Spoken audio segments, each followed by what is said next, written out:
ನಮಸ್ಕಾರ ಸ್ನೇಹಿತರೆ. ಇವತ್ತೇ ಎಷ್ಟೋ ಶಕ್ತಿಯುತವಾದ ಆಷಾಢ ಹುಣ್ಣಿಮೆ, ಇವತ್ತೇ ಗುರು ಪೌರ್ಣಿಮೆ ಹಾಗೂ ವ್ಯಾಸ ಜಯಂತಿ ಕೂಡ. ಇಷ್ಟೊಂದು ಶಕ್ತಿಯುತವಾದ ದಿನದಂದು ನಿಮ್ಮ ದಿನಚರಿ ಹೇಗಿರಬೇಕು, ಯಾವ ಮಂತ್ರ ಜಪ ಮಾಡಬೇಕು, ಯಾವ ರೀತಿ ಪೂಜೆ ಮಾಡಬೇಕು, ಉಪವಾಸ ಮಾಡಬೇಕು ಎಂಬ ಎಲ್ಲಾ ವಿಷಯಗಳನ್ನು ನಿನ್ನೆ ವಿಡಿಯೋದಲ್ಲಿ ತಿಳಿಸ್ಕೊಟ್ಟಿದ್ದೀನಿ. ಇವತ್ತು ನಾವು ಹುಣ್ಣಿಮೆಯ ಪೂರ್ಣ ಫಲ ಪಡೆಯಲು 2 ಕಥೆಗಳನ್ನು ಕೇಳೋಣ. ಆದ್ರೆ ಅದಕ್ಕೂ ಮುಂಚೆ ನೀವಿನ್ನೂ ನಮ್ಮ ಚಾನೆಲ್ ಅನ್ನು ಸಬ್ಸ್ಕ್ರೈಬ್ ಮಾಡ್ಕೊಂಡಿಲ್ಲ ಅಂದ್ರೆ ಖಂಡಿತ ಈಗಲೇ ಸಬ್ಸ್ಕ್ರೈಬ್ ಮಾಡ್ಕೊಳ್ಳಿ. ಹಾಗೆ ಈ ವಿಡಿಯೋ ಇಷ್ಟ ಆದ್ರೆ ಮರೀದೇ ಒಂದು ಲೈಕ್ ಕೊಡಿ. ತುಂಬಾ ವರ್ಷಗಳ ಹಿಂದೆ ದಟ್ಟವಾದ ಒಂದು ಕಾಡಿನಲ್ಲಿ ಅದ್ಭುತವಾದ ಜ್ಞಾನ ಹೊಂದಿದ್ದಂತ ಒಬ್ಬ ಋಷಿ ವಾಸವಿದ್ದರು. ಅವರ ಹತ್ತಿರ ತುಂಬಾ ಜನರು ವಿದ್ಯೆ ಕಲಿಯುತ್ತಿದ್ದರು. ಅವರು ಕೇವಲ ಮನುಷ್ಯರಿಗೆ ಮಾತ್ರವಲ್ಲದೆ ಆ ಕಾಡಿನಲ್ಲಿದ್ದ ಪ್ರಾಣಿ ಪಕ್ಷಿಗಳಿಗೂ ಕೂಡ ತುಂಬಾ ಪ್ರೀತಿಪಾತ್ರರಾಗಿದ್ದರು. ಅವರು ಹೇಳಿಕೊಡುತ್ತಿದ್ದಂತ ಅದ್ಭುತವಾದ ವಿಷಯಗಳು, ಪ್ರಕೃತಿಯ ಮೇಲೆ ಅವರಿಗಿದ್ದಂತ ಪ್ರೀತಿ, ಅವರು ನಡೆಸುತ್ತಿದ್ದಂತ ಪ್ರಶಾಂತವಾದ ಜೀವನ, ಇದೆಲ್ಲವನ್ನೂ ನೋಡಿ ಪ್ರಾಣಿಗಳು, ಪಕ್ಷಿಗಳು, ಮನುಷ್ಯರು ಎಲ್ಲರೂ ಕೂಡ ಅವರನ್ನು ಗೌರವಿಸುತ್ತಿದ್ದರು. ಗುರುಗಳು ಪ್ರತಿದಿನ ಬೆಳಿಗ್ಗೆ ಸೂರ್ಯೋದಯಕ್ಕೂ ಮುಂಚೆನೆ ಎದ್ದು ಪಕ್ಕದಲ್ಲಿದ್ದ ಪವಿತ್ರವಾದ ನದಿಯಲ್ಲಿ ಸ್ನಾನ ಮಾಡಿ ಒದ್ದೆ ಬಟ್ಟೆಯಲ್ಲೇ ಬಂದು ಒಂದು ಅರಳಿ ಮರದ ಕೆಳಗೆ ಧ್ಯಾನಕ್ಕೆ ಕುಳಿತುಕೊಳ್ಳುತ್ತಿದ್ದರು. ಅದು ಅವರ ದಿನಚರಿಯಲ್ಲಿ ಒಂದು ಭಾಗವಾಗಿತ್ತು. ಆ ಅರಳಿ ಮರದಲ್ಲಿ ಅನೇಕ ಜಾತಿಯ ಪಕ್ಷಿಗಳು ವಾಸವಿದ್ದವು. ಅದರಲ್ಲಿ ಕೆಲವು ಗುಬ್ಬಚ್ಚಿಗಳು ಕೂಡ ಇದ್ದವು. ಅದರಲ್ಲೊಂದು ಗುಬ್ಬಚ್ಚಿ ತುಂಬಾನೇ ಚುರುಕಾಗಿತ್ತು. ಯಾವಾಗಲೂ ಗುರುಗಳನ್ನು, ಅವರ ವಿದ್ಯಾರ್ಥಿಗಳನ್ನು ಗಮನಿಸುತ್ತಿತ್ತು. ಆ ಗುಬ್ಬಚ್ಚಿಗೆ ಆ ಗುರು ಅಂದರೆ ಹೇಳಲಾರದಷ್ಟು ಗೌರವ ಹಾಗೂ ಭಕ್ತಿ. ಗುರುಗಳು ತುಂಬಾನೇ ಒಳ್ಳೆಯವರು. ಯಾವುದೇ ಸ್ವಾರ್ಥವಿಲ್ಲದೆ ಎಲ್ಲರಿಗೂ ಅವರಿಗಿದ್ದಂತ ಜ್ಞಾನವನ್ನು ಹಂಚುತ್ತಿದ್ದರು. ಆದರೆ ಗುರುಗಳಿಗೆ ಅದೂ ಕೂಡ ಏನಾದರೂ ಮಾಡಬೇಕು ಎಂದು ಗುಬ್ಬಚ್ಚಿ ಪ್ರತಿದಿನ ಆಸೆ ಪಡುತ್ತಿತ್ತು. ಆದರೆ ನಾನೊಂದು ಚಿಕ್ಕ ಪಕ್ಷಿ, ಅವರಿಗೆ ಏನು ಮಾಡಲು ಸಾಧ್ಯ ಎಂದು ನಿರಾಸೆಯಿಂದ ಸುಮ್ಮನಾಗುತ್ತಿತ್ತು. ಒಂದು ದಿನ ಗುರು ಪೌರ್ಣಿಮೆ ಬಂತು. ಗುರು ಪೌರ್ಣಿಮೆ ಗುರುಗಳನ್ನು ಪೂಜಿಸಿ ಅವರ ಆಶೀರ್ವಾದ ಪಡೆದುಕೊಳ್ಳುವ ಪವಿತ್ರವಾದ ಹಬ್ಬ. ಪ್ರತಿ ವರ್ಷದಂತೆಯೇ ಆ ದಿನದಂದು ಕೂಡ ಹಳೆ ಶಿಷ್ಯಂದಿರು ಗುರುಗಳ ಆಶೀರ್ವಾದ ಪಡೆಯಲು ಆಶ್ರಮಕ್ಕೆ ಬಂದರು. ಆ ಸಮಯದಲ್ಲಿ ಗುರುಗಳು ಒಂದು ಮರದ ಕೆಳಗೆ ಕುಳಿತುಕೊಂಡು ಧ್ಯಾನ ಮಾಡುತ್ತಿದ್ದರು. ಇದ್ದಕ್ಕಿದ್ದಂತೆ ಮೋಡ ಮುಚ್ಚಿಕೊಂಡು ಮಳೆ ಶುರುವಾಯಿತು. ಗುರುಗಳು ಒಂದು ಸಲ ಧ್ಯಾನಕ್ಕೆ ಕುಳಿತರೆ ಯಾವ ಸಂದರ್ಭದಲ್ಲೂ ಕಣ್ಣು ಬಿಡುವುದಿಲ್ಲ, ಧ್ಯಾನದಿಂದ ಮೇಲೆ ಏಳುವುದಿಲ್ಲ. ಗುರುಗಳಿಗೆ ಮೊದಲೇ ತುಂಬಾ ವಯಸ್ಸಾಗಿತ್ತು. ಇನ್ನು ಮಳೆಯಲ್ಲಿ ನೆನೆದರೆ ಆರೋಗ್ಯ ಹಾಳಾಗುತ್ತದೆ ಎಂದು ಶಿಷ್ಯಂದಿರಿಗೆ ಗಾಬರಿಯಾಯಿತು. ಆದರೆ ಗುರುಗಳು ಧ್ಯಾನದಲ್ಲಿರುವಾಗ ಯಾರೂ ಅವರನ್ನು ಮುಟ್ಟುವಂತಿಲ್ಲ, ಮಾತನಾಡಿಸಲು ಪ್ರಯತ್ನಿಸುವಂತಿಲ್ಲ. ಅದು ಗುರುಗಳ ಆದೇಶವಾಗಿತ್ತು. ಹಾಗಾಗಿ ಏನು ಮಾಡುವುದೆಂದು ಅರ್ಥವಾಗದೆ ಶಿಷ್ಯಂದಿರು ನಿಸ್ಸಹಾಯ ಸ್ಥಿತಿಯಲ್ಲಿ ಗುರುಗಳನ್ನೇ ನೋಡುತ್ತಾ ನಿಂತಿದ್ದರು. ಇತ್ತ ಗುಬ್ಬಚ್ಚಿ ಕೂಡ ಗುರುಗಳ ಮೇಲೆ ಮಳೆ ಬೀಳದೆ ಏನಾದರೂ ಮಾಡಬೇಕು ಎಂದು ಯೋಚಿಸುತ್ತಾ ಅತ್ತ ಇತ್ತ ಹಾರಾಡುತ್ತಿತ್ತು. ನನ್ನ ಗುರುಗಳಿಗೆ ಸೇವೆ ಮಾಡಿಕೊಳ್ಳಲು ಇದೇ ಉತ್ತಮ ಅವಕಾಶ ಅಂದುಕೊಂಡಿತು ಗುಬ್ಬಚ್ಚಿ. ಕೂಡಲೇ ಗೂಡಿನತ್ತ ಹೋಯಿತು. ಇತರೆ ಗುಬ್ಬಚ್ಚಿಗಳನ್ನು ಕರೆದು, ಸ್ನೇಹಿತರೆ, ನಮ್ಮ ಗುರುಗಳು ಮಳೆಯಲ್ಲಿ ನೆನೆಯುತ್ತಿದ್ದಾರೆ. ಯಾವ ಪರಿಸ್ಥಿತಿಯಲ್ಲೂ ಅವರ ಧ್ಯಾನ ಹಾಳಾಗಬಾರದು. ನಾವು ಹೇಗಾದರೂ ಅವರಿಗೆ ಸಹಾಯ ಮಾಡಬೇಕು ಅಂದಿತು. ಕೂಡಲೇ ಎಲ್ಲಾ ಗುಬ್ಬಚ್ಚಿಗಳು ಅವುಗಳಿಗೆ ಎಷ್ಟು ಸಾಧ್ಯನೋ ಅಷ್ಟು ಹುಲ್ಲು, ಕಡ್ಡಿ, ಎಲೆಗಳನ್ನು ತರುತ್ತಾ ವಿಶ್ರಾಂತಿ ಪಡೆಯದೆ, ಕೆಲಸ ನಿಲ್ಲಿಸದೆ ಗುರುಗಳ ಸುತ್ತ ಚಪ್ಪರದ ರೀತಿಯಲ್ಲಿ ಸುಂದರವಾದ ಒಂದು ಗೂಡನ್ನು ನಿರ್ಮಿಸಿದವು. ಆ ಗೂಡು ಗುರುಗಳ ಮೇಲೆ ಮಳೆ ಬೀಳದೆ ಕಾಪಾಡಿತು. ಸ್ವಲ್ಪ ಹೊತ್ತು ಕಳೆದ ನಂತರ ಧ್ಯಾನದಿಂದ ಹೊರಬಂದ ಗುರುಗಳು ಜೋರಾಗಿ ಮಳೆ ಬೀಳುತ್ತಿದ್ದುದನ್ನು ನೋಡಿದರು. ಅವರಿಗೆ ಅದುವರೆಗೂ ಮಳೆ ಬೀಳುತ್ತಿರುವ ವಿಷಯ ಕೂಡ ಗೊತ್ತಿಲ್ಲ. ಅಷ್ಟೊಂದು ದೀರ್ಘವಾದ ಧ್ಯಾನದಲ್ಲಿದ್ದರು. ಅಷ್ಟೊಂದು ಮಳೆ ಬೀಳುತ್ತಿದ್ದರೂ ಅವರ ಮೇಲೆ ಮಳೆ ಏಕೆ ಬೀಳುತ್ತಿಲ್ಲ ಎಂದು ಮೇಲೆ ನೋಡಿದರು. ತಲೆಯ ಮೇಲೆ ಒಂದು ಪಕ್ಷಿ ಗೂಡು ಕಾಣಿಸಿತು. ಅದನ್ನು ಕಟ್ಟಿದವರು ಯಾರಿರಬಹುದು ಎಂದು ಮರದ ಮೇಲೆ ನೋಡಿದರು.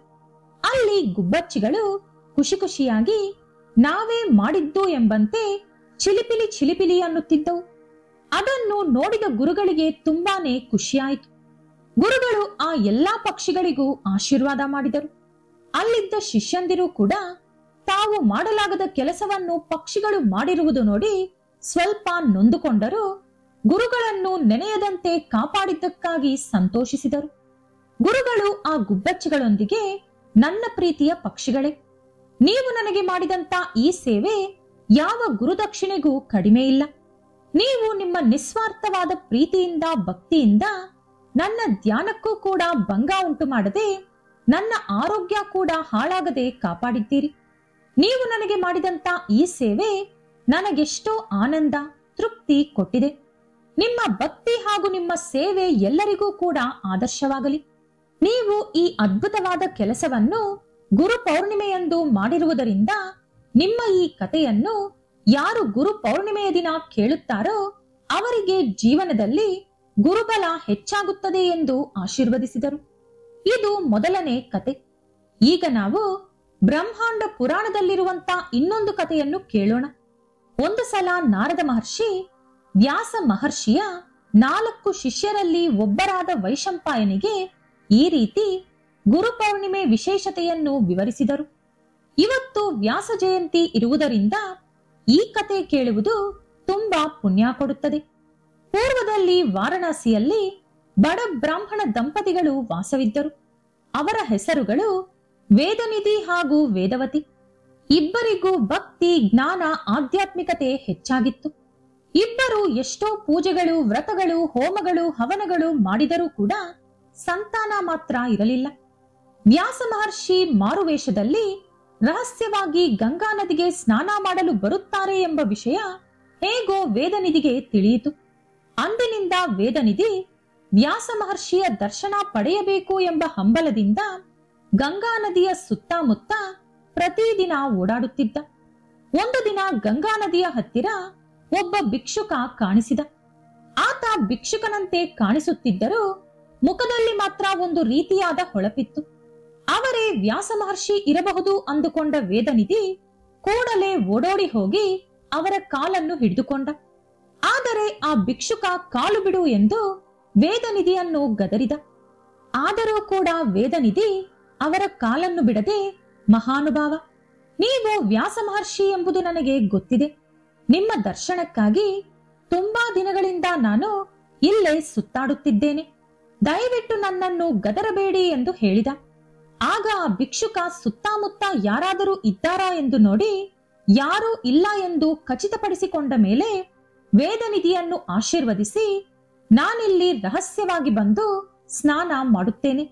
ಈ ವಿಷಯವನ್ನು ನೀನು ಯಾರಿಗೂ ಕೂಡ ಹೇಳಬಾರದು. ನಿನಗೆ ಏನು ಬೇಕು ಕೇಳು ಅಂದರು. ಆಗ ವೇದನಿಧಿ, ಮಹಾನುಭಾವ, ನಾಳೆ ನನ್ನ ತಂದೆಯ ಕಾರ್ಯವಿದೆ, ನೀವು ನಮ್ಮ ಮನೆಗೆ ಊಟಕ್ಕೆ ಬರಬೇಕು ಎಂದು ಆಹ್ವಾನಿಸಿದ. ವ್ಯಾಸ ಮಹರ್ಷಿ ಒಪ್ಪಿಕೊಂಡರು. ಸಂತೋಷದಿಂದ ವೇದನಿಧಿ ಮನೆಗೆ ಹೋಗಿ ಹೆಂಡತಿಗೆ ವಿಷಯ ಹೇಳಿದ. ಆಕೆ ಕೂಡ ತುಂಬಾನೇ ಸಂತೋಷಿಸಿದಳು. ಕೊಟ್ಟ ಮಾತಿನ ಪ್ರಕಾರ ಮಾರನೆಯ ದಿನದಂದು ವ್ಯಾಸ ಮಹರ್ಷಿ ವೇದನಿಧಿ ಮನೆಗೆ ಊಟಕ್ಕೆ ಹೋದರು. ಗಂಡ ಹೆಂಡತಿ ಇಬ್ಬರೂ ಅವರನ್ನು ಅತಿ ಭಕ್ತಿಯಿಂದ ಮನೆಯೊಳಗೆ ಆಹ್ವಾನಿಸಿ ಪೀಠದ ಮೇಲೆ ಕೂರಿಸಿ ಅತಿಥಿ ಸತ್ಕಾರ ಮಾಡಿದರು.